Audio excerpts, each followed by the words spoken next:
Today is the feast of Saint Ignatius of Loyola, the founder of the Society of Jesus, or the Jesuits. Ignatius was born in the year 1491 and died when he was 65 years old in the year 1556. He died on the 31st of July, and that is why we celebrate his feast day on this day. Of the many things that I could say about Ignatius and Ignatian spirituality, I want to choose 4 for our reflection on this feast day. The first of this is the overarching quality which Ignatius possessed and wants every Jesuit and every individual to possess, is what is termed very simply as the Magis.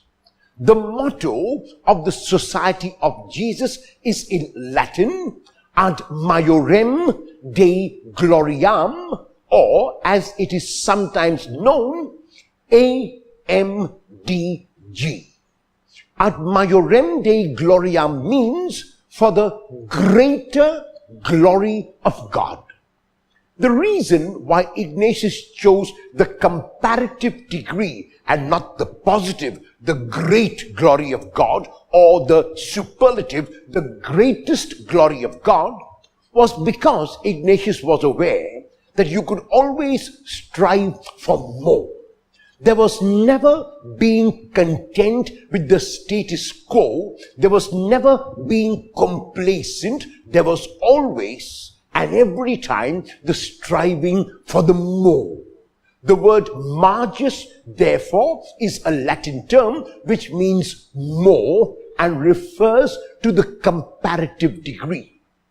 One can jump higher than the highest. One can run faster than the fastest. One can be braver than the bravest.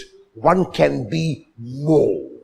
In the scheme of Ignatius, the good becomes better, the better becomes better still, and the better still becomes still better, and the still better becomes better still, and it goes on and on and on, and there is no stopping. In other words, a Jesuit and anyone associated with Jesuits can never say at any moment, I have done all that is required of me. I am content. I am complacent. No, there is no complacency in our way of life. The Magis ad Majorem Dei Gloriam is a quality which fills the heart, the work, and everything a Jesuit says and does. It is indeed that quality which enters into every other quality and influences it. It is like the leaven in the dough. It is like the salt which a person puts into the meal. It is like the light which gives light to the whole room. The Magis, therefore, is not just one of the many qualities. It is the quality which a Jesuit has to possess. The second quality is that Ignatius regarded whatever was given to him as given in trust. And so therefore, he regarded himself as a trustee, as a person who was given charge of something, but only for a moment in time. And the consequences of being a trustee were 2. First, Ignatius used whatever he was given responsibly because he knew that he was accountable for it. And the second was, Ignatius knew that it was given to him for a short period of time and would have to be returned soon. And so therefore, in his use of time, not only was he responsible, in his use of things, not only was he responsible, but he was always aware that it could be taken away at any time, and therefore he was completely detached. He possessed what was known as the quality of indifference, which in Ignatian terms does not mean that he couldn't care less. Rather, it means that he cared so much that he was willing to let it go. Whether it was the society of Jesus, whether it was his companions, whether it was the fantastic work that his companions and he were doing, everything Ignatius believed was given to him in trust. He was asked at one stage, when the society was flourishing even in his lifetime, and someone asked him and said, "Ignatius, supposing God decides that the society of Jesus has to be suppressed, that the society of Jesus has to be banned, that the society of Jesus has to be destroyed," Ignatius' response was characteristic when he said, "If that is the case, I need 5 minutes before the Lord, and that is enough." And that is why his prayer was, "Take, Lord, receive all my liberty, my memory, my understanding, my entire will. You have given them to me, and to you I return it. Give me only your love and your grace, and I am rich indeed and need nothing more." A third quality of Ignatius was his ability to find God in everything and to find everything in God.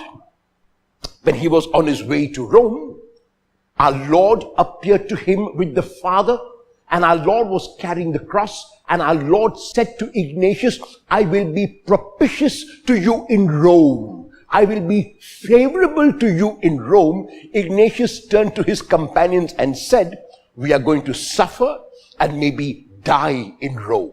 The favor of the Lord meant that Ignatius was ready for any kind of thing which the Lord would give him. He would be able to find God when things were going exactly as he planned, and the society was flourishing and growing and doing enormous work. But he was also able to find God when he was berated by popes, when he was pulled down by cardinals, and when he was told that he was not worthy to be a leader.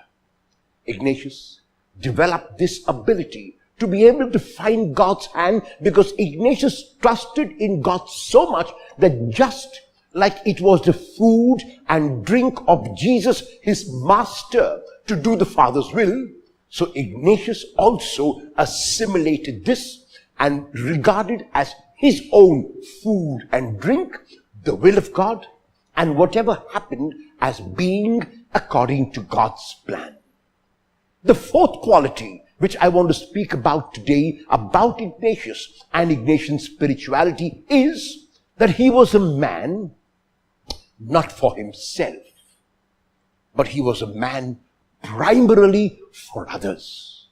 Ignatius strove a great deal to ensure that there was equality in the society in which he lived. He reached out to the poor, he reached out to the oppressed, he reached out to the marginalized, and that is why one way in which he responded to the situation of his time was to begin schools.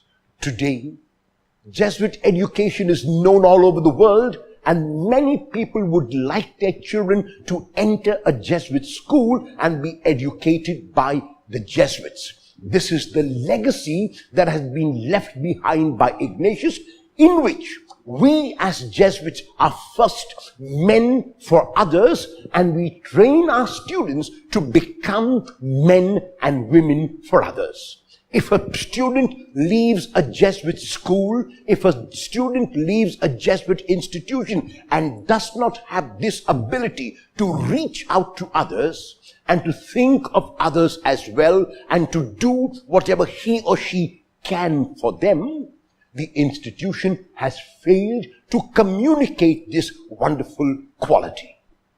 What do these four qualities say to each one of us today? There are times in our lives when we become complacent, There are times in our lives when we want to take it easy.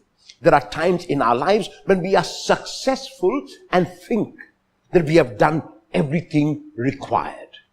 At those times, the Magis speaks to us and says, no, you can do more. You can run faster. You can jump higher. You can be braver. Let the good become better. Let the better become better still. And let the better still become still better. And let it go on and on and on. We are living in a world which unfortunately we have destroyed. The Lord gave us this world which is our home in trust. The Lord handed it over to us that we might use it, but we have abused it. We have not used it as we ought to, and that is why we suffer so many effects today that we ourselves are responsible for. The trusteeship, which Ignatius realized, is a calling need today. All over schools and colleges, students are studying environmental studies where they are taught to use things responsibly, to plant trees, to save water, to save paper. If each one of us in our homes can save at least some paper a day, we don't use fresh paper for everything we have to write. We use paper which has already been one side used. If we can save water, instead of having a bath with a shower, if we can use a bucket and decide in advance how much we are going to use, if we can switch off fans immediately when we do not require them, if we can save electricity, if we can save a number of things, and most importantly, if we can decide and promise never to waste food, to use less plastic, to use less of everything, we will have been able to celebrate, along with Ignatius, his awareness of trusteeship. There are also times in our lives when things go exactly as we have planned, where everything is hunky-dory, as the youth will say. And there are times when things do not go as planned, when our plans go awry, when our dreams are shattered. It is at those times that this quality of Ignatius, of being able to find God everywhere, of finding God in all things, of knowing that God is working for my good and that God will do nothing in my own life that is not for my good and for God's glory. My job is to continue to do what I have to do to the best of my ability, and then leave whatever remains in God's hands, confident in the knowledge that He will take over and complete what I have left undone. And finally, I am a man and a woman, not only for myself. I am a person, but for others. Every religion, every great man and woman would teach his disciples, would teach his or her followers to regard this as something which they must assimilate. If I live a selfish life, if I live a self-centered life, if I live a life ensconced in my own cocoon, I'm no better than so many selfish individuals. But if I can reach out to another, if I can give a little of myself, if I can be selfless and giving, if I can sacrifice, then I have assimilated this quality of being a person for others, and I can celebrate the feast of Ignatius by saying that I am, after Ignatius, a man or woman of those qualities. I wish every one of you listening and looking at me a very, very happy feast of St. Ignatius of Loyola. May God bless each one of you, and may Ignatius of Loyola intercede and keep inspiring you.